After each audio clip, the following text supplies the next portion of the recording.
Good afternoon, everybody. As we gather for this meeting, physically dispersed and virtually constructed, let us take a moment to reflect on the meaning of place, and in doing so, recognise the various traditional lands on which we do our business today. Deakin would like to acknowledge the traditional custodians of the lands on which our university campuses are located.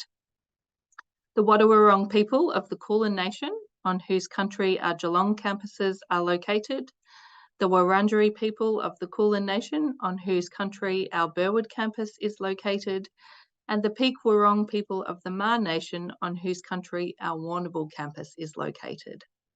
I myself today am located on Wurundjeri country, and on behalf of us all, I pay our respects to all Aboriginal and Torres Strait Islander custodians, elders and ancestors of all the lands from which you may be joining our gathering today. I express our gratitude for their care of our country, which continues to sustain us as it has done for millennia. May I remind you that education has a long and rich history and heritage on this continent, which we aim to honour and reflect in the ways that we teach and learn. Good afternoon. It's a great pleasure to have you all joining us today. My name is Professor Amanda Pyman, and I'm the Dean of the Deakin Business School. Today, you are joining us for our Global Alumni Leader Webinar Series, and it's the last for 2023. Before I introduce our speaker, an alumnus himself, and our facilitator, Dr. Paul Harrison, let me tell you a little bit about the Global Alumni Leader Webinar Series. We introduced this series in the Deakin Business School in 2022 to showcase our alumni leaders right around the world, but also to create a community of practice of Deakin Business School alumni. We've held several of these webinars over 22 and 23, including on topics such as ESG, diversity and inclusion, and justice for refugees. This is the final event for 2023, as I said, but please stay tuned and we'll definitely be in touch about what 2024 has in store for you, and we look forward to continuing to offer you the opportunity to join these insightful conversations. So today, who are we going to hear from? Well, before I say a little bit about the speakers, I just want to remind you that we hope that you'll gain insights into strategy development, into leadership, into influence, and aligning your values with your work. Paul and James are going to look at the global business landscape to explore the key challenges and opportunities on the horizon, and perhaps no better time to do that given the external shocks and constraints we're seeing around the world. So, to our two main speakers today, let me first introduce you to Dr. Paul Harrison. Paul is the MBA Director and a Senior Lecturer in the Department of Marketing. His expertise is in consumer behaviour. Paul's research is focused on emotional and rational behaviour and how our biology and the environment interact to influence the way we make decisions. Paul's work has been published in a wide range of international journals and conference proceedings and has informed policy and business practice both in Australia and internationally. Paul is currently working on a range of international research projects with universities across the globe, including universities in the US, the UK, and in Italy. So Paul will be facilitating the conversation today. Last but not least, the star of the show today, our alumnus, a very warm welcome to James Saretta. James is the Group Strategy Director at JB Hi-Fi Limited. He joined JB Hi-Fi in 2016 after working as a management consultant for over 20 years. With the acquisition of The Good Guys, James took on the role of Group Strategy Director, working with both JB Hi-Fi and The Good Guys. James's work as a management consultant focused on strategy development and facilitation across a number of industries, as you might expect, including retail, telco, high tech, and government. James is a proud Deakin alumni, and he graduated with a Master of Business Administration back in 1997 and went into management consulting as a result of his MBA. So I look forward to the conversation today. I'm going to now ask Paul and James to appear. There they are. Here we are. And here you are. Welcome to you both. Very much looking forward to the conversation between the two of you, and thank you very much to you both. Thank you so much, Amanda, for that lovely introduction. I'm coming to you from Wurundjeri Willam land, down by the Merry Creek, and I'd also like to acknowledge their descendants and all of any other First Nations people who might be watching us today. As Amanda said, I'm Paul Harrison. I'm the director of the MBA program. James Saretta is joining us. G'day, James. How are you going? Hey, Paul. Very well, thank you. That's great. One of the things I'd like to kind of start with is just something a little bit light, which is if you had to delete all of the apps off your mobile phone and you could only keep 3, what 3 would you keep and why? Does Google Photos count as an app? It's kind of pretty ubiquitous. Yep. Okay. Yeah, Good. Okay. I'll definitely keep that because I have 428,000 photos of my daughter, so I'll definitely keep that. I think if I had to delete 3, I would just completely clean out social media. Right. Yeah. And that's done. Pick them all. Yeah. We might come back to that, James. I'll ask you why. Now, you and I have had lots of conversations, and one of the things that we've talked about is that you and I tend to have a tendency to go down rabbit holes. We may end up going down a rabbit hole. We'll try and keep to the theme a little bit. But I guess one of the things I wanted to start with by asking you is, and this is for everybody who's watching, is this idea of tell us about your career journey. So you completed the MBA in 1997. I'm assuming you were doing things before you did the MBA. So just kind of walk us through how you get to where you got to. Yeah. So maybe I'll really shorten the pre-MBA Sure. life. My undergraduate was computer science at RMIT. I worked in technology for probably the best part of 10 years. And you get to a point, well, certainly I did back then, and it was certainly a bit different to the way technology is today. So I'm talking about kind of late 80s into the early 90s. I was faced with a choice. So do I become a deep technical person, or do I do something else? And I was never going to become a deep technical person. While I was reasonable at it, it didn't really excite me. And I had set my sights on, strangely enough, being a management consultant as a result of having a couple of management consultants do some work for me. And that led me to the MBA. I felt that I needed to broaden my knowledge base more than anything else. So I needed to get a grounding in organisations and psychology of organisations and HR and finance and all pretty much all the topics that you cover in the MBA. I was at Ericsson at the time. I was fortunate enough to have a really good boss who, when he found out that I was doing the MBA, said, well, you need to be doing something else. And he took me aside and gave me some special projects. I kind of stepped out of technology and over time ran the strategy practice of the strategy department of a Ericsson subsidiary called Ericsson Data.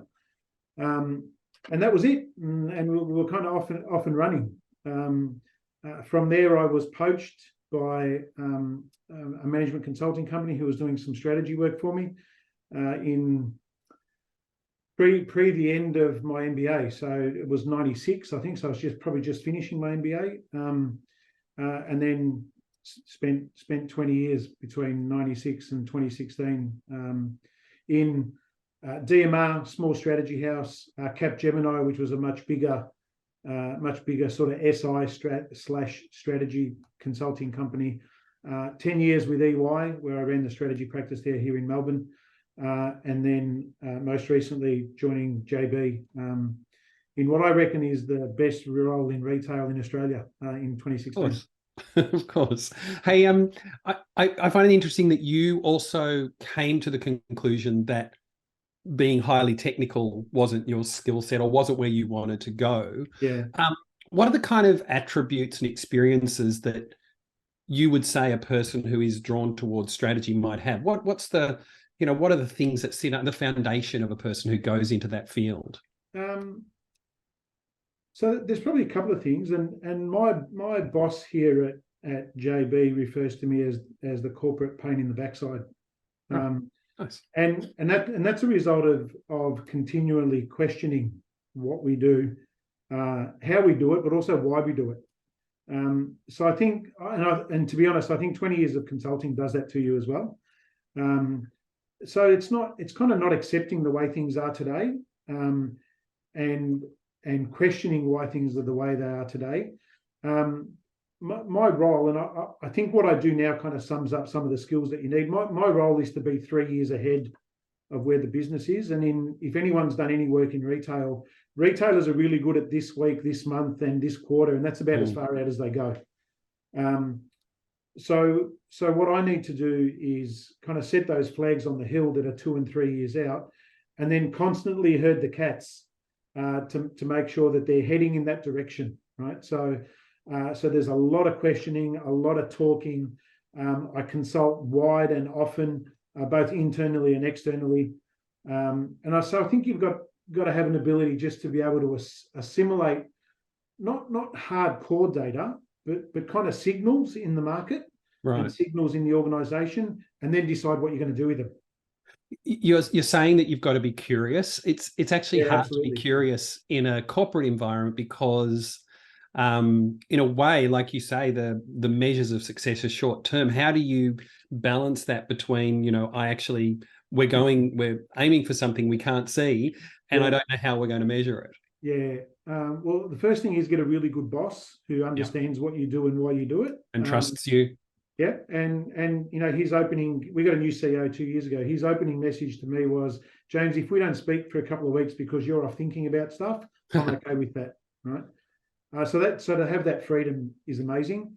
But I think what you've got to do is be really conscious of your audiences. I need to convince the executives of JB and the good guys to go down a particular path. But the way I talk to the marketing guy, and the way I talk to the stores guy, and the way I talk to the technology, the lady that leads technology, is really, really different. I need them to get to the same place, but I package the story. Some people want facts. Some people want lots of rigor. Some people want me to tell them, imagine a world where we can do this, right? And that's what they'll get excited about. So you really got to understand your audience and just package it differently all the time. I remember back when I was working in industry and I was called the golden retriever, because what I needed to do was I needed to go around knowing what was going on within all the stakeholders, all the organizations, and just be open to it. Would you say that is a big part of that role? Yeah, absolutely. But I find that you need to be a little bit careful. So I will talk to the head of stores in JB and the good guys about what goes on in stores, and I will question. Yep. I will never pretend to know enough about what happens in stores as they do, who have been doing it for 20 plus years. So I'm fortunate enough in both of these businesses to work with probably some of the best retailers in Australia, and I'm not one of them, right? I'm an okay strategy guy, but I'm not a retailer. When I see these hardcore retailers, it's a particular skill set. So I always approach these conversations with a mindset of learning, right? And then I can start to connect their dots to my dots, and then hopefully go, well, what if we did this, right? So always, keeping your finger on the pulse of what's going on, absolutely, but never getting to a point where I think hopefully I'm never arrogant enough to think I know enough about their space to tell them what they should do. You completed your MBA in 1997. Yeah. What role do you think that played in your career trajectory, but just in general in the way that you kind of thought about life? You and I and Amanda and others have spoken about my fondness for Deakin, because it was pivotal for me. I don't think I could have got into management consulting, which was a target that sort of an ambition that I'd set for myself. I probably would have needed to come into it from a technical angle, from a technology angle. I think what the MBA did was gave me the ability to have conversations at a management level and at an executive level about topics with some confidence, which means that when I sat and spoke to, when I started as a senior consultant, which was my first role in DMR Consulting, which is now it's been rebranded 3 times since then, but I could kind of hold the conversation because I could understand that what we talked about in policy or what we talked about in operations had an impact on HR, had an impact on finance, had an impact on technology, right? So, and in my role today, I've got to consider all those things. I don't have to bottom them all out, but I've got to consider all those things. So the MBA was absolutely crucial for my role. Coming back to that kind of the role of strategy, I think a lot of businesses confuse objectives with their strategy and their activities. And so, for example, a rebranding in and of itself is an activity that has some greater objective. It's not, you're just not doing it for the sake of it, like maybe to convince stakeholders that the company is relevant and contemporary so they'll continue to invest. So, well, the actual objective is to secure investment. What are the techniques that you use within JB or anywhere really to help you to really define your objectives and to kind of separate them from the activities that you do in your strategy? I don't think there's any easy answer because what I have learned, so when I joined JB Hi-Fi, in that couple of weeks I had off, I took stock of all the clients that I worked with in 20 years. And I wrote them down. I went through notes and I just made a list. There was 127. There was 127 different clients, and they ranged from multi-year projects to running a series of workshops over a week. So they're not all the same, but they are all different. And so culturally understanding how organisations think and feel about how they think about objectives, how they think about plans and initiatives, how they think about strategy, they're all slightly different. There is no way that I could do strategy the way I do it here at JB Hi-Fi, at Telstra, or at the ANZ Bank, or at a hospital. Right? They'd just be dramatically different. So you've got to understand there's not the right word, not the soft culture, not the people culture, but the business culture. They have a particular way of thinking about the world and thinking about initiatives and objectives. Here what we do is I spoke to the board really early on about the first strategy that I wrote for JB Hi-Fi was titled "The Evolution Continues," because I learned really quickly that JB Hi-Fi doesn't do step change, transformation. They just don't. What they do is they evolve. They do evolve 1%, all these 1%ers all the time. So you go into a JB Hi-Fi store today and it's a JB Hi-Fi store, but they are dramatically different from how they were 7 years ago. They're different from how they were 1 year ago, but they still look, feel, the ambience, for want of a better term, is still very much JB. You still know that it's JB. And so we talk about this kind of hypothesis-driven approach to strategy where we know where we're going, but we're not arrogant enough to think that that's never going to change and that the world changes before we get there. So we've got to move and we've got to adjust. So, every quarter, every month, every quarter, we're refining our initiatives, we're refining the goals, and reflecting that in the objectives that we chase as the strategy team. What I've learned to really appreciate in a business like JB is the simplicity of good metrics, right? And the power of the power of simple metrics, right? So most of the executives here have maybe 3 hard metrics that they need to change for the year, right? Provides absolute clarity, and everything is geared towards those outcomes, which means everyone's trying to get to a certain place. So decisions become really clear, and the decisions become a lot easier.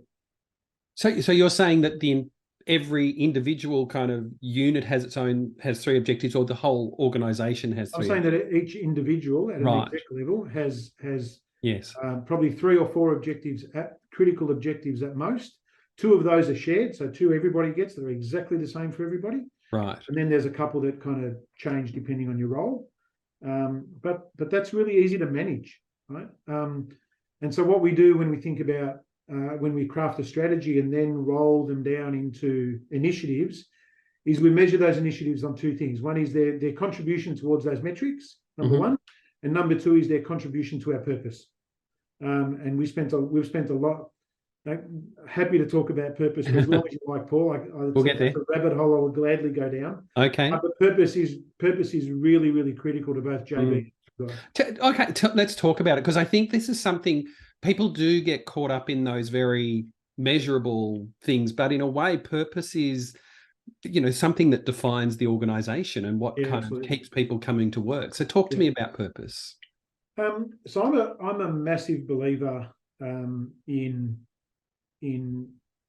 emotion. Emotion creates more converts than logic. And a purpose for me is all about, it's the feeling you get in here when you read it and when you talk about it, and it's the stories you tell. And I think for the right organisation, a kind of mission statement works, and that's okay. But that feels to me a whole lot more mechanical and a whole lot more rational. What I learned really quickly in my first year here, actually it was probably my first 6 months at JB, was JB's driven by this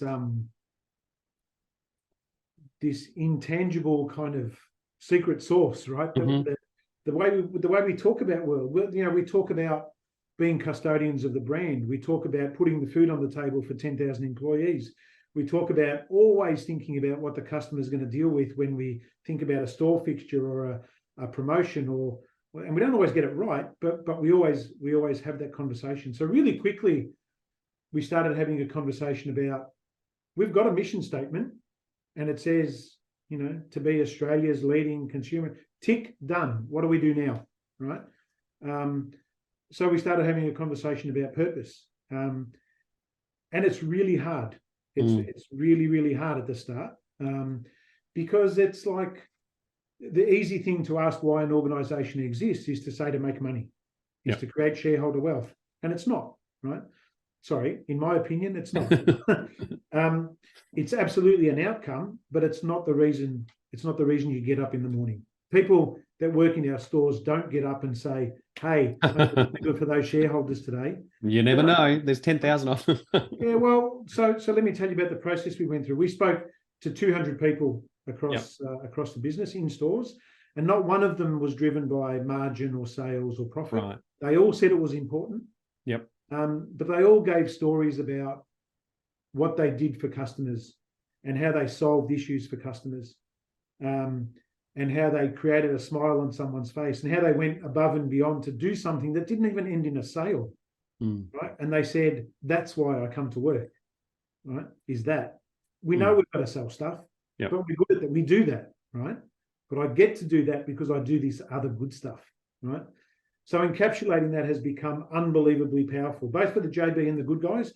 Both came at it from different perspectives. JB was a boiling of the pot from the bottom, and good guys was a kind of a purpose from top down, because we needed to drive some cultural change in the good guys. So we kind of set a purpose and went, now let's fit that into everyone's role. Let's change roles, change processes, change metrics to kind of fit on what we want to do. It is that kind of modern management now, which is very much about the people within the organisation and what's good. And it's so interesting. You see that culture across so many organisations, but you also see it across sporting organisations, non-profits and everything. It's a difficult one too for people to get their heads around when we are just so driven by measures and metrics.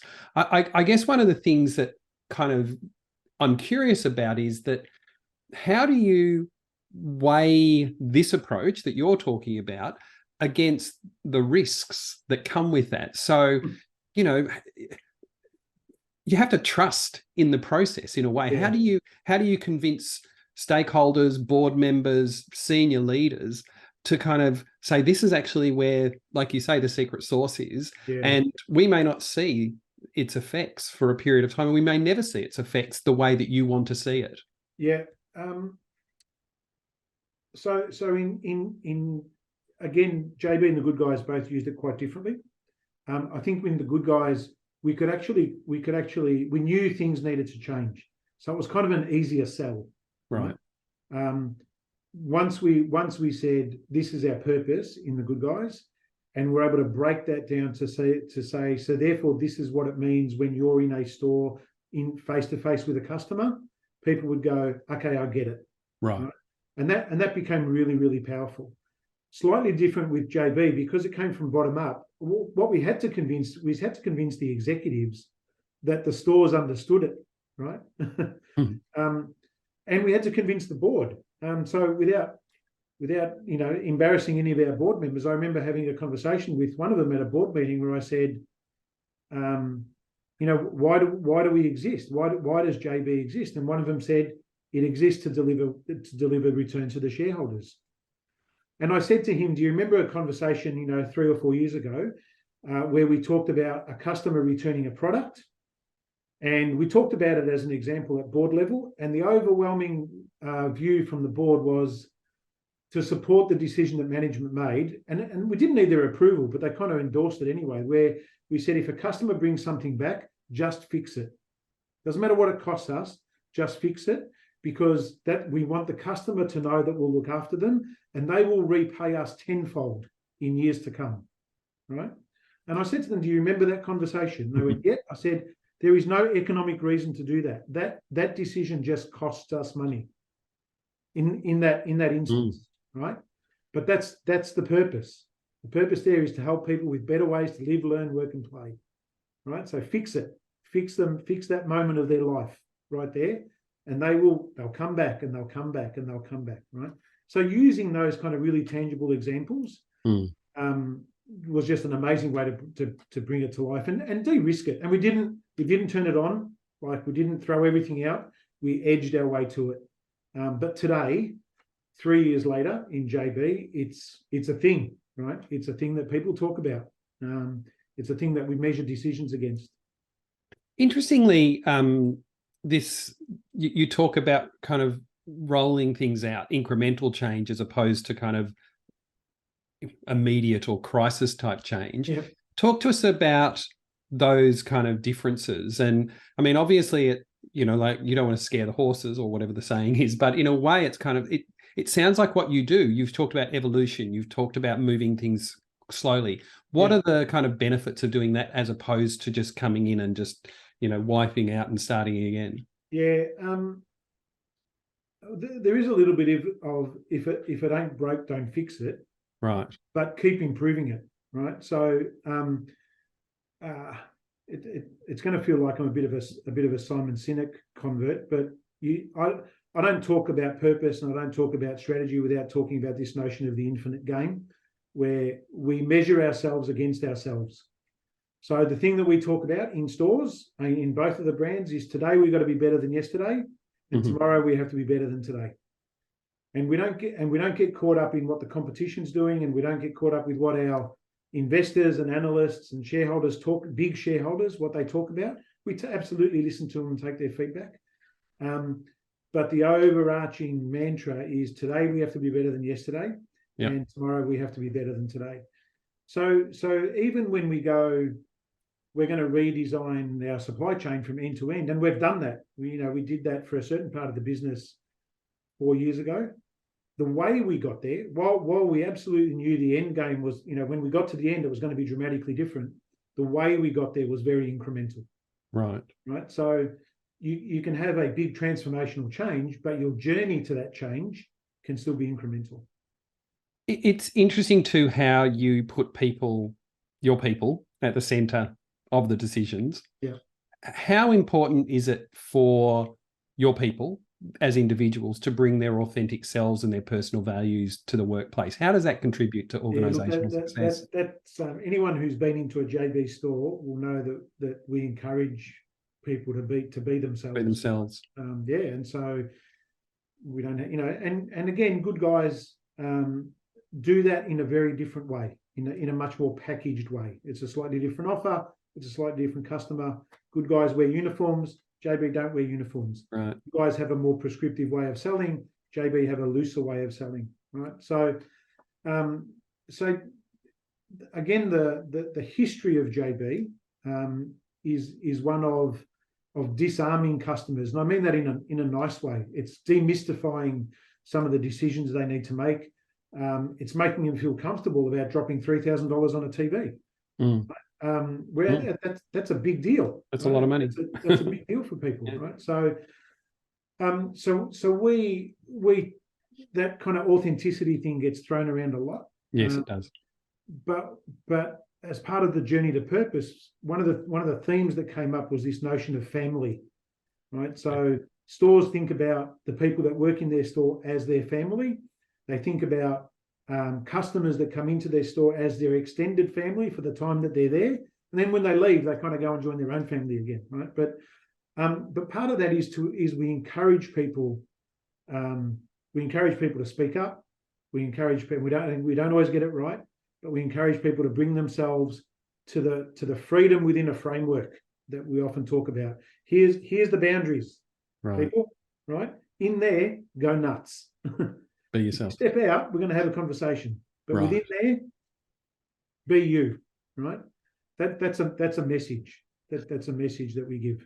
Do you have any advice for people who are trying to kind of maintain that essence of themselves in the job? Like, yeah, that kind of sense of also, like you say, staying within that framework? Yeah, look, it's the first thing is it's not easy. Yeah. And, you know, in one of the organisations I worked in the past, I had a values moment. Right. Which made me go, okay, maybe if that's the path they're taking, that's absolutely fine. Maybe this isn't for me. But it would have been just as easy for me to go, okay, that's okay, I can do that, right? I can follow that journey. But in the end, it's going to sound trite. In the end, you're the one that's going to have to look at yourself in the mirror, and put your head down on the pillow at the end of the night and go, you know, am I bringing my best self? And I think if you compromise your authenticity and if you compromise your values, you can't bring your best self, which means you can't give your best to the business that you're working on, which means you can't maximize your bonus. Let's tie it back to that. You just can't, right? So, so even if you want to be really mercenary about it, which is totally fine for some people, you bring the best of yourself. It's going to give you the best opportunity to deliver the results you need to deliver. But organisations have to be willing to let you do that as well. Yes. Yeah. That kind of freedom to be yourself. Absolutely. Yeah. Before we're about to kind of move on to the audience questions, and the time has gone really fast, and we probably should have, extended it. Maybe we'll have the, after the event kind of recording. But I want to ask you what you anticipate are the upcoming challenges on the global business landscape, and what are the key opportunities that you see coming up on the horizon? Yeah. Look, I can rattle off all the headlines that are in the paper. We know, there's a bunch of conflicts going on. There's some uncertainty, and I think there's a massive amount of uncertainty still in the economy in Australia. We've seen the RBA raise interest rates again, where I think a number of people were thinking that we'd maybe hit the peak. So there's this. I think there's this kind of growing uncertainty, and part of it is, we have pretty good unemployment, but we have rising interest rates. So there's this kind of mismatch is what we're seeing at a macro level, what we're seeing in the economy. The way we think about it, and at a board meeting not 2 weeks ago, that the message was control what you can control. Right. There are things that you can do nothing about, but be absolutely sharp, be really clear about your customer proposition, manage your costs, stay close to your people. I think, and I can say this because I'm old, there's a bunch of people that are working here that have never been through a downturn in the market. Right. They've had 15 years of year-on-year growth. So we're really conscious of putting our arms around people and saying, it's going to be okay. Yes. Ride the storm. I need you to focus on 3 things. Focus on the customer, focus on value, focus on cost. That's it. Right? That's all you got to do. So I think there's just this uncertainty in the market that's becoming really, really hard for businesses to navigate. It's been great, and we've now got some questions coming in from the audience. And to the audience as well, feel free to post your questions. They're coming through to me as well. And if you like, add your name, your first name, and where you are. We have a question from Rachel, who said, have you ever had a situation where your strategy's purpose wasn't supported by the metrics, and how do you have the confidence to change it even if the results aren't there? What do you do? What decisions do you make when you have to step away and reevaluate? Yeah, absolutely. So I have had that, and often,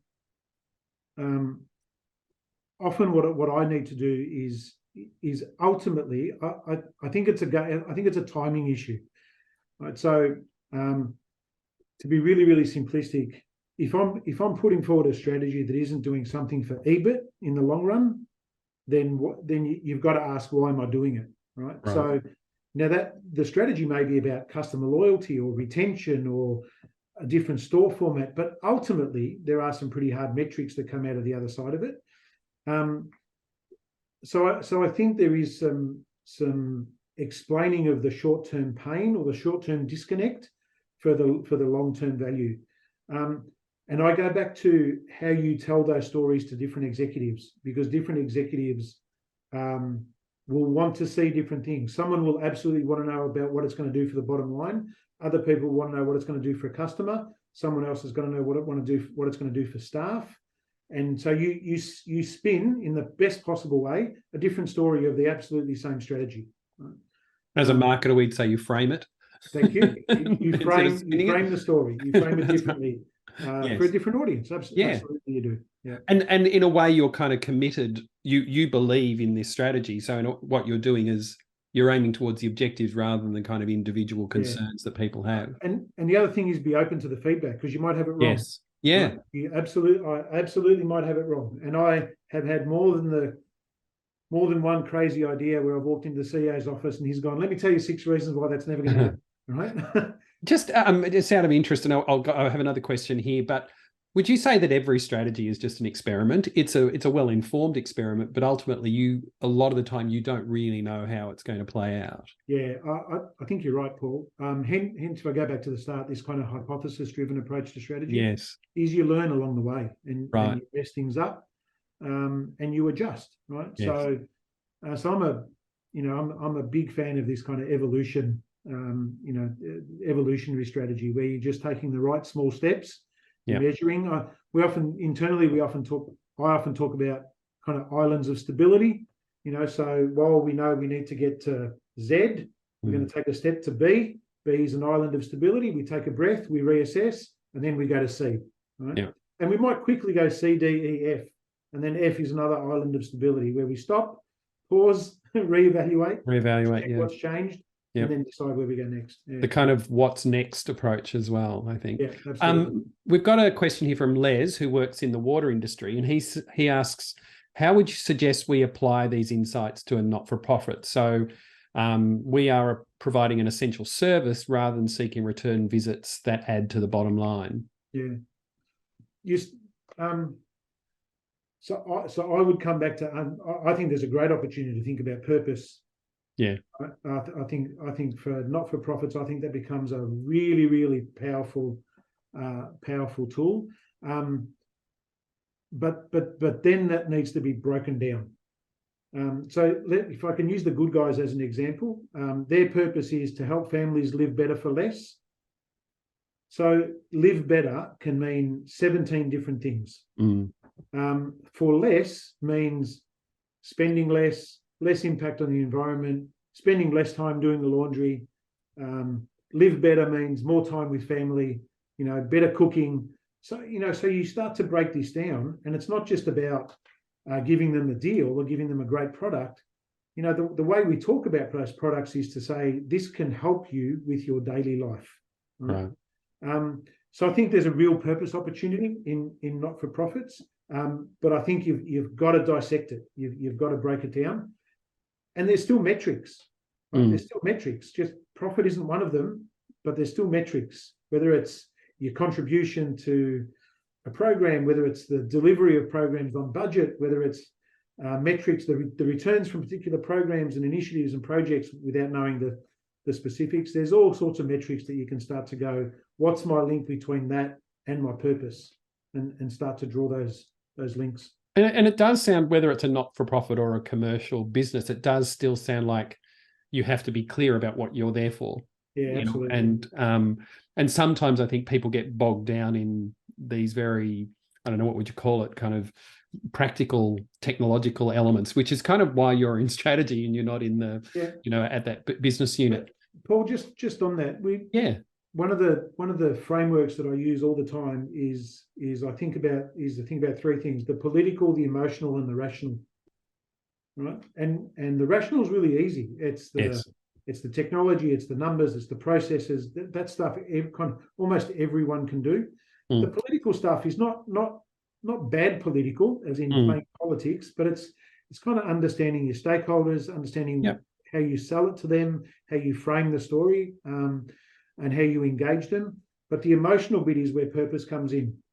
And again, you kind of go, if you can win the hearts and minds, and everyone says it, but emotion makes more converts than logic. But you've got to think about all three of those as you think about how you sell the strategy. It's really useful. You should write a book. Political, emotional, rational. We've got actually somebody, Priya, who is in India, who's contacted us, and who's watching, and she's saying, how do you deal with ever-changing technological challenges which become crucial when you're developing strategies? So you talk about kind of viewing 3 years in advance, but technology is super fast. How do you kind of adapt and change to that? Have a really good CIO is number one. But that's not a joke. That's not a flippant comment. You've got to surround yourself with people that will have the knowledge and the ability to go much deeper into those topics than you will ever be able to. So everyone talks about the coupling of business and technology today. It's higher than it's ever been. The CIO and I, we live in each other's pockets. And I will test every strategy before I've written it with him. And he will tell me, what that means for our architecture, what it means for our technology journey that we're on, what needs to change, what doesn't need to change. Hey, James, you've not thought about these three things. Technology is going a different way. Okay, so let's bottom that out. So it does move really, really quickly. I come back to the hypothesis-driven approach. Yeah. Can't help but get away from that, but not get away from that. But rely on the people that know the stuff better than you, right? Frame that story in a way that they can understand it and get their insight and go, so if we want to get there, what do we need to worry about from a technology perspective? And you can't get away from making some bets, right? You just can't. But it's about making some smart bets and never betting the farm on any one thing. I recall, again, when I was working, one of my CEOs used to say, surround yourself with smart people that are willing to challenge me constantly. Yep. That's the only way you can develop. Would you agree with that approach? Yeah, look, I'm pointing out here because I've got a couple of guys that are working for me who are way smarter than I will ever be. Yeah. Right. And number one is when I sit them in front of the CEO, first of all, they make me look really good because I've recruited some really, really smart people, but they are constantly questioning what I think about. And I'm happy to say, but both of them are 25 years younger than me. So they have a completely different way of thinking about the world to me. And so my first test is to test it with them. My second test is to actually go and test it with, a couple of colleagues who've got 16, 17, 15-year-old kids, is if we're going to change something in a store, we're going to test it with them. And they'll tell us straight away. But I think there is absolutely something about surrounding yourself with really smart people, and almost surrounding yourself with people that where you can see you're doing yourself out of a job. Right? Yeah. It's an easy thing to say, but if you do that, there's always another job for you to do. It takes a degree of confidence as a leader like yourself to be able to say, I'm okay with surrounding myself with people smarter than me. Look, my nature is if there's a problem that I can't solve, my nature is to get 6 people in a room, not to close the door and try to solve it myself. I'll think about it on my own. Yeah. But my nature is to pick 6 disparate people across the business and go, help me break this, right? Because you need different perspectives and you need different angles, and you need different skills, and the diversity of language, experience, you name it, right? All, you know, every topic under the big diversity banner just gives you a completely different view on a problem. What so where did you, Rachel's asked, where did you come across this concept of the infinite game?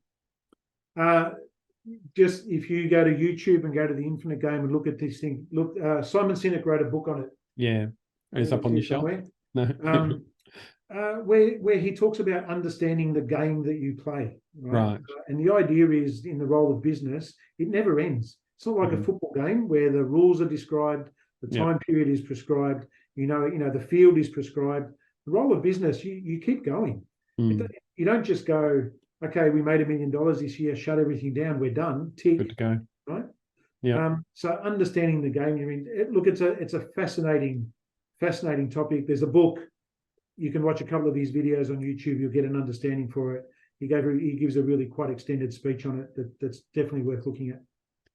One of the things that kind of, and I'll come back to this as well, is again about this idea of the global environment. We've just passed, or we're passing through. We haven't passed through. We're passing through a period of unprecedented global disruption, one after the other. And I think that's the thing that we're grappling with right now, is that, you know, I'm old and I've experienced certain things as well, but this is the first time where it's relenting. And I think that's what people are grappling with. Do you have any thoughts on, both at an individual but also at a company level, how people can kind of grapple with those particular challenges? From an individual perspective, if I go back to your first question about deleting social media apps, yes, I'm personally really picky about what I listen to. I don't watch the news. I rarely read newspapers except for the sport, because but there are a kind of a handful of journos and stuff that I'd be interested in what they say. But I get really picky about current events and things and what I take on, because they can be overwhelming. And to your point, I think everyone just wants a bit of a breather at the moment. You know, it's been one thing after another. From an organisational perspective, we are really good at filtering out the noise. And while we worry about what's happening while we feel the effects of what's happening in Ukraine, for example, because there have been supply chain issues as a result, we're quite good at saying, yeah, but what can we control? Yeah. You know, so come back to what can I control? And that's it. And that's what we base our decisions on. We're really clear about what we control, what we can control, and that's what we base our decisions on. Again, we don't always get them right, but if we get them right, if we get them wrong, we can make another one, right? So you know, we rarely talk about macroeconomics. We rarely talk about you know, some of the big issues. We understand the effects of them because some of our suppliers are impacted by these things, but then we respond to that. Right? So otherwise, I think there's enough going on without worrying about the stuff you can't do anything about. You sound like a bit of a philosopher, Jay. I know that you are, because we've had chats over drinks. I mean, I think, you know, Seneca said, deal with what you can control, stick to your character and your purpose and your values and things like that. It just sounds like you're quoting Greek philosophy. Well, I'm happy to, just between you and I have a copy of Marcus Aurelius's in my bag every day. So, absolutely. The rich Stoic.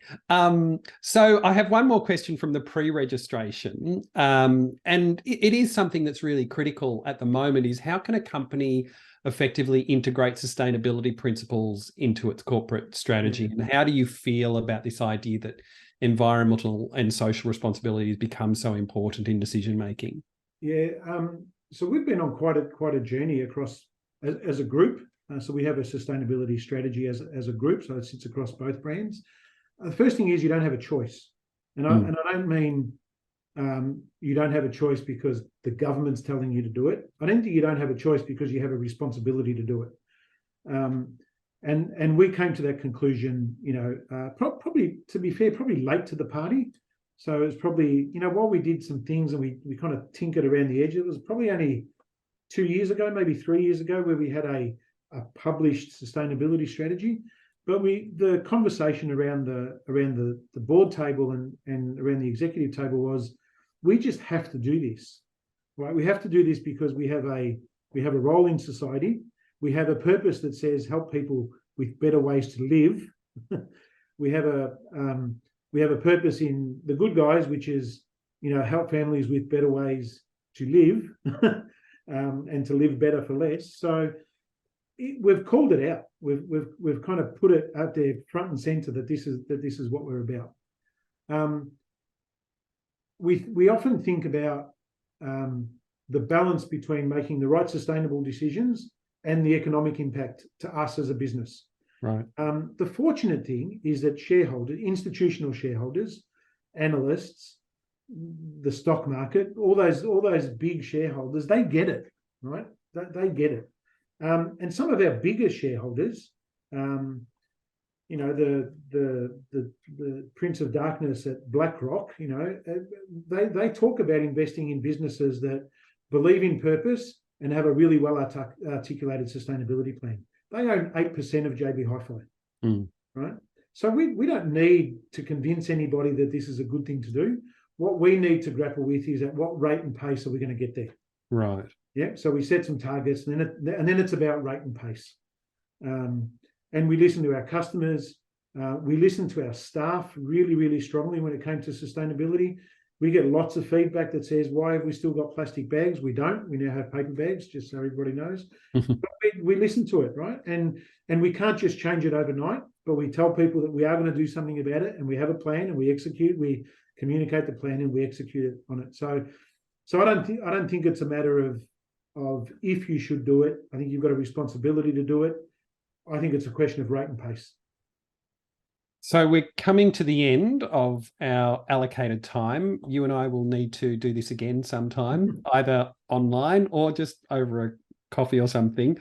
I think the thing that I take from this is something that I have always kind of believed as well, and something that we bring into the MBA program, is this idea of being curious and open, treating people with respect, those kinds of things. I like your little kind of political, emotional, rational approach.